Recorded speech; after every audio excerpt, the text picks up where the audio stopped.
ಕೋಟಿ ದರೋಡೆ ಪ್ರಕರಣದಲ್ಲಿ ಶಂಕಿತರನ್ನ ವಶಪಡಿಸಿಕೊಳ್ಳಲಾಗಿದೆ.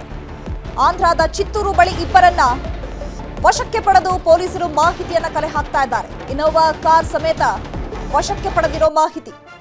ಬಾಣಸ್ವಾಡಿ ಮೂಲದ ಇಬ್ಬರನ್ನ ವಶಕ್ಕೆ ಪಡೆದಿರುವಂತಹ ಪೊಲೀಸರು 7 ಕೋಟಿ ದರೋಡೆ ಪ್ರಕರಣಕ್ಕೆ ಸಂಬಂಧಪಟ್ಟಂತೆ ಈಗ ಶಂಕಿತರನ್ನ ಆಂಧ್ರದ ಚಿತ್ತೂರಿನಲ್ಲಿ ಇಬ್ಬರು ಶಂಕಿತ ಆರೋಪಿಗಳನ್ನ ಬಂಧಿಸಿದ್ದಾರೆ. ಬಾಣಸ್ವಾಡಿ ಮೂಲದ ಇಬ್ಬರನ್ನ ಪೊಲೀಸರು ವಶಪಡಿಸಿಕೊಂಡು ವಿಚಾರಣೆ ಮಾಡ್ತಾ ಇದ್ದಾರೆ. ಚಿತ್ತೂರು ತಿರುಪತಿ ಸುತ್ತಮುತ್ತ ಓಡಾಡ್ತಾ ಇದ್ದಂತಹ ಆರೋಪಿಗಳು ಇಬ್ಬರನ್ನ ವಶಕ್ಕೆ ಪಡೆದು ಪೊಲೀಸರು ತೀವ್ರ ವಿಚಾರಣೆಯನ್ನ ಮಾಡ್ತಾ ಇದ್ದಾರೆ.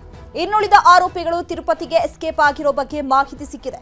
ಸದ್ಯ ತಿರುಪತಿಯಲ್ಲಿ ಬೀಡು ಬಿಟ್ಟಿದ್ದಾರೆ ಪೊಲೀಸರು. ಜೊತೆಗೆ ಪೊಲೀಸರ ತಂಡ ಈಗ ಹೋಟೆಲ್, ಲಾಡ್ಜ್, ದೇವಸ್ಥಾನದ ಬಳಿ ಮಫ್ತಿಯಲ್ಲಿ ಶೋಧ ಕಾರ್ಯಾಚರಣೆಯಲ್ಲಿ ಪಾಲ್ಗೊಂಡಿದ್ದಾರೆ. ಈ ಬಗ್ಗೆ ಮತ್ತಷ್ಟು ಮಾಹಿತಿಯನ್ನ ಕೊಡ್ತಾರೆ ನಮ್ಮ ಪ್ರತಿನಿಧಿ ಮಂಜು ಆರ್ಯ ನೇರ ಸಂಪರ್ಕದಲ್ಲಿ ಜಾಯ್ನ್ ಆಗಿದ್ದಾರೆ. ಮಂಜು ಆರ್ಯ, 7 ಕೋಟಿ 11 ಲಕ್ಷವನ್ನ ರಾಬರಿ ಮಾಡಿಕೊಂಡು ಈಗ ದರೋಡೆಕೋರರು ತಿರುಪತಿಗೆ ಎಸ್ಕೇಪ್ ಆಗಿದ್ದಾರೆ ಅನ್ನುವಂತಹ ಮಾಹಿತಿ. ಅದರ ಜೊತೆಗೆ ಈಗ ಆಂಧ್ರದ ಚಿತ್ತೂರಿನಲ್ಲಿ ಇಬ್ಬರು ಆರೋಪಿಗಳನ್ನ ವಶಪಡಿಸಿಕೊಂಡಿದ್ದಾರೆ. ಈಗೇನ್ ಬೆಂಗಳೂರಿನಲ್ಲಿ ಸಿಕ್ಕಿದೆಯಲ್ಲ ಒಂದು ಸಿಸಿಟಿವಿ ದೃಶ್ಯಗಳು, ಅಲ್ಲಿಯೂ ಕೂಡ ಇವರೇನಾದ್ರೂ ಕಾಣಿಸ್ಕೊಂಡಿದ್ರ ಅಥವಾ ಅನುಮಾನಾಸ್ಪದವಾಗಿ ಓಡಾಡ್ತಿದ್ರು ಅಂತ ಹೇಳಿ ಬರೀ ಶಂಕೆ ಮೇಲೆ ಆ ಆರೋಪಿಗಳನ್ನ ವಶಪಡಿಸಿಕೊಂಡಿದ್ದಾರಾ? ವಿಚಾರಣೆ ಸಂದರ್ಭದಲ್ಲಿ ಏನಾದ್ರೂ ಇನ್ಫಾರ್ಮೇಶನ್ ಸಿಕ್ಕಿದೆಯಾ? ಚೈತ್ರ, ಸದ್ಯಕ್ಕೆ ಒಂದು ರಾಬರಿ ಪ್ರಕರಣಕ್ಕೆ ಸಂಬಂಧಪಟ್ಟಂತೆ ಚಿತ್ತೂರಿನ ಸಮೀಪ ಇಬ್ಬರು ಆರೋಪಿಗಳನ್ನ ವಶಕ್ಕೆ ಪಡೆದಿರುವಂತದ್ರ ಬಗ್ಗೆ ಪೊಲೀಸರು ಈಗಾಗಲೇ ಮಾಹಿತಿಯನ್ನ ಕೊಡ್ತಾ ಇರುವಂತದ್ದು. ಆದ್ರೆ ಆ ಇಬ್ಬರು ಆರೋಪಿಗಳನ್ನ ವಶಕ್ಕೆ ಪಡೆದ್ರು ಕೂಡ ಅಷ್ಟೇ ಇನ್ನು ಯಾವುದೇ ₹1 ಕೂಡ ಅಷ್ಟೇ ಪೊಲೀಸರಿಗೆ ಸಿಕ್ಕಿಲ್ಲ ಅನ್ನುವಂತ ಒಂದು ಮಾಹಿತಿ. ಯಾಕಂದ್ರೆ 7 ಕೋಟಿ 11 ಲಕ್ಷವನ್ನ ಇವರು ರಾಬರಿ ಮಾಡ್ಕೊಂಡು ಎಸ್ಕೇಪ್ ಆಗ್ತಾರೆ. ರಾತ್ರೋರಾತ್ರಿ ಪೊಲೀಸರು ಕೂಡ ಅಷ್ಟೇ ಸಿಸಿ ಕ್ಯಾಮೆರಾಗಳನ್ನು ಹುಡುಕಾಡೋಕೆ ಶುರು ಮಾಡ್ತಾರೆ. 100ಕ್ಕೂ ಹೆಚ್ಚು ಸಿಸಿಟಿವಿಗಳನ್ನು ಕೂಡ ಅಷ್ಟೇ ಪರಿಶೀಲನೆ ಮಾಡ್ತಾರೆ. ಈ ಒಂದು ಸಂದರ್ಭದಲ್ಲಿ ಒಂದು ಲೀಡು ನಿನ್ನೆ ಮಿಡ್ ನೈಟ್ ಪೊಲೀಸರಿಗೆ ಸಿಕ್ಕಿರುತ್ತೆ. ಅದೇನು ಅಂತಂದ್ರೆ ಈ ಒಂದು ಇನೋವಾ ವೆಹಿಕಲ್ ಏನಿತ್ತು ಆ ಒಂದು ವೆಹಿಕಲ್ ಚಿತ್ತೂರಿನ ಭಾಗದಲ್ಲಿ ಓಡಾಟ ಮಾಡ್ತಿದೆ ಅನ್ನುವಂಥದ್ರ ಬಗ್ಗೆ ಮಾಹಿತಿ ಕೂಡ ಅಷ್ಟೇ ಬರುತ್ತೆ. ಇಮಿಡಿಯೇಟ್ ಆಗಿ 4 ತಂಡಗಳನ್ನ ಚಿತ್ತೂರಿಗೆ ಕಳಿಸ್ಕೊಟ್ಟಿದ್ರು. ಇವತ್ತು ಮಧ್ಯಾಹ್ನದ ವೇಳೆಗೆ 4 ತಂಡಗಳಿದ್ದಲ್ಲೂ ಕೂಡ ಅಷ್ಟೇ ಇನೋವಾ ಕಾರನ್ನೇನೋ ಪತ್ತೆ ಮಾಡಿದ್ರೆ. ಜೊತೆಗೆ ಆ ಒಂದು ಇನೋವಾ ಕಾರ್ನಲ್ಲಿ ಇಬ್ಬರು ವ್ಯಕ್ತಿಗಳಿರುವಂತದ್ರ ಬಗ್ಗೆ ಕೂಡ ಈಗಾಗಲೇ ಮಾಹಿತಿ ಸಿಕ್ಕಿದೆ.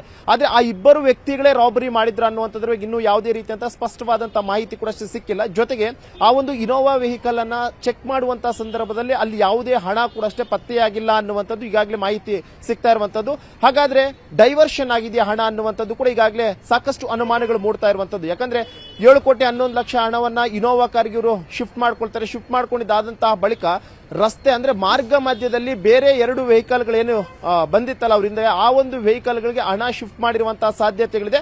ಅಥವಾ ಇವರು ಮೊದಲನೇ ಇದು ಪಕ್ಕಾ ಪ್ಲಾನ್ ಮಾಡ್ಕೊಂಡಿದ್ದಂತ ಕಾರಣಕ್ಕೋಸ್ಕರ ಯಾವುದೋ ಒಂದು ಮಧ್ಯ ದಾರಿಯಲ್ಲಿ ಇನ್ನು ಬೇರೆ ಬೇರೆ ರೀತಿಯಂತ ವೆಹಿಕಲ್ಗಳನ್ನು ಇಟ್ಕೊಂಡು ಆ ಒಂದು ಹಣವನ್ನ ಬೇರೆ ಬೇರೆ ಕಡೆಗಳಲ್ಲಿ ಹೋಗಿರುವಂತಹ ಚಾನ್ಸಸ್ ಕೂಡ ಈಗಾಗಲೇ ದಟ್ಟವಾಗಿ ಕಂಡು ಬರುತ್ತಿರುವಂತದ್ದು.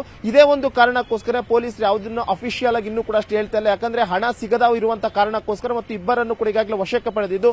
ನಿಜಕ್ಕೂ ಕೂಡ ಅಷ್ಟು ಆ ಇಬ್ಬರು ವ್ಯಕ್ತಿಗಳು ಏನಾದ್ರೂ ಈ ಒಂದು ರಾಬರಿಯಲ್ಲಿ ಭಾಗಿಯಾಗಿದ್ರ ಅಥವಾ ಆ ಒಂದು ಕಾರನ್ನ ತೆಗೆದುಕೊಂಡು ಸುಮ್ಮನೆ ಸುತ್ತಾಟ ಮಾಡಿ ಅಂತ ಏನಾದ್ರೂ ಅವರಲ್ಲಿ ಇಬ್ಬರನ್ನು ಕೂಡ ಅಷ್ಟೇ ಕಳಿಸ್ಕೊಟ್ರ ಅನ್ನುವಂಥದ್ರ ಬಗ್ಗೆ ಈಗಾಗಲೇ ಎನ್ಕ್ವೈರಿಯನ್ನ ಮಾಡ್ತಾ ಇರುವಂತದ್ದು. ಸದ್ಯಕ್ಕೆ ಸಿದ್ದಾಪುರ ಪೊಲೀಸ್ ಸ್ಟೇಷನ್ ಅಲ್ಲಿ ಕೂಡ ಅಷ್ಟೇ ಒಂದಷ್ಟು ಟೆಕ್ನಿಕಲ್ ಆಗಿ ಕೂಡ ಅಷ್ಟೇ ಸಿಡಿಆರ್ ಗಳ ಅನಲೈಸಿಸ್ ಆಗಿರಬಹುದು, ಟವರ್ ಡಂಪ್ ನ ಅನಲೈಸಿಸ್ ಆಗಿರಬಹುದು, ಇದೆಲ್ಲವನ್ನು ಕೂಡ ಮಾಡ್ತಿದ್ದಾರೆ. ಆದ್ರೆ ಇಲ್ಲಿವರೆಗೂ ಕೂಡ ಅಷ್ಟೇ ಈ ಒಂದು ನಿನ್ನೆ ರಾಬರಿ ಮಾಡಿದಂತಹ ಪ್ರಮುಖ ಆರೋಪಿಗಳ ಬಗ್ಗೆ ಇನ್ನೂ ಕೂಡ ಯಾವುದೇ ರೀತಿಯಂತ ಸುಳಿವಿಲ್ಲ ಅನ್ನುವಂಥದ್ದನ್ನ ಹಿರಿಯ ಅಧಿಕಾರಿಗಳು ಹೇಳ್ತಿದ್ದಾರೆ. ಆದ್ರೆ ಸದ್ಯಕ್ಕೆ ಆ ಒಂದು ಇನೋವಾ ಕಾರ್ನಲ್ಲಿ ಇದ್ದಂತ ಇಬ್ಬರನ್ನ ವಶಕ್ಕೆ ಪಡೆದು ವಿಚಾರಣೆಯನ್ನ ಮಾಡ್ತಿದ್ರೆ. ಆ ಇಬ್ಬರು ವ್ಯಕ್ತಿಗಳು ಕೂಡ ಅಷ್ಟೇ ಬಾಣಸ್ವಾಡಿ ಮೂಲದವರು ಅನ್ನುವಂಥದ್ರ ಬಗ್ಗೆ ಸದ್ಯಕ್ಕಿರುವಂತಹ ಮಾಹಿತಿ. ಸದ್ಯಕ್ಕೆ ಅವರಿಬ್ಬರ ಹಿನ್ನೆಲೆ ಆಗಿರಬಹುದು, ಜೊತೆಗೆ ಅವರನ್ನು ಕೂಡ ಈಗಾಗಲೇ ವಿಚಾರಣೆಗೆ ಒಳಪಡಿಸ್ತಾ ಇದ್ದಾರೆ. ಆದ್ರೆ ಅವರಿಬ್ಬರು ಏನ್ ಹೇಳಿದ್ರು ಅನ್ನುವಂಥದ್ರ ಬಗ್ಗೆ ಇನ್ನಷ್ಟೇ ಮಾಹಿತಿ ಸಿಗಬೇಕಾಗಿರುವಂತಹದ್ದು. Chaitra, okay, thank you Manjunath ತಮ್ಮೆಲ್ಲ ಇನ್ಫಾರ್ಮೇಶನ್ಗೆ.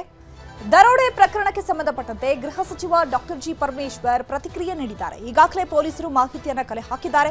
ದರೋಡೆಕೋರರು ಕರ್ನಾಟಕದವರ ಅಂತ ಪರಿಶೀಲನೆ ಮಾಡಲಾಗ್ತಾ ಇದೆ.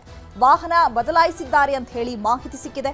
ಪ್ರಕರಣದ ಬಗ್ಗೆ ತನಿಖೆ ಮುಂದುವರೆದಿದೆ. ಖಂಡಿತವಾಗಿ ದರೋಡೆಕೋರರನ್ನ ಹಿಡದೇ ಹಿಡಿತೀವಿ ಅಂತ ಪರಮೇಶ್ವರ್ ಮಾಹಿತಿ ತಿಳಿಸಿದ್ದಾರೆ. ದರೋಡೆಯಲ್ಲಿ ಈಗಾಗಲೇ ಪೊಲೀಸ್ ಎಲ್ಲ ಮಾಹಿತಿಗಳನ್ನ ಪಡ್ಕೊಂಡಿದ್ದಾರೆ. ಕರ್ನಾಟಕದವರ ಅಥವಾ ಹೊರಗಿನವರ ಆ ವೆಹಿಕಲ್ಗಳೇನು ಯೂಸ್ ಮಾಡಿದ್ದಾರೆ ಅದು ಕೂಡ ಒಂದು ವೆಹಿಕಲ್ದು ಫೋಟೋ ತೆಗೆದು ಅದನ್ನ ಹಾಕಿದ್ದಾರೆ. ಅದನ್ನು ವೆರಿಫೈ ಮಾಡಲಾಗಿ ಬೇರೆ ವೆಹಿಕಲಿನ ನಂಬರ್ ಪ್ಲೇಟ್ ಆಗಿ ಯೂಸ್ ಮಾಡಿದ್ದಾರೆ. ಈಗ ಹೊರಗಡೆ ತಗೊಂಡು ಹೋಗಿದಾರ, ಅವ್ರು ಯಾವ ವೆಹಿಕಲ್ಸ್ ಅಲ್ಲಿ ಹೋಗಿದ್ದಾರೆ ಅಂತ ಗೊತ್ತಿಲ್ಲ. ಯಾಕೆಂದ್ರೆ ಅವರು ವೆಹಿಕಲ್ಸ್ ಅನ್ನ ಬದಲಾಯಿಸ್ಕೊಂಡಿದ್ದಾರೆ, ಹಣ ಟ್ರಾನ್ಸ್ಫರ್ ಮಾಡ್ಕೊಂಡಿದ್ದಾರೆ.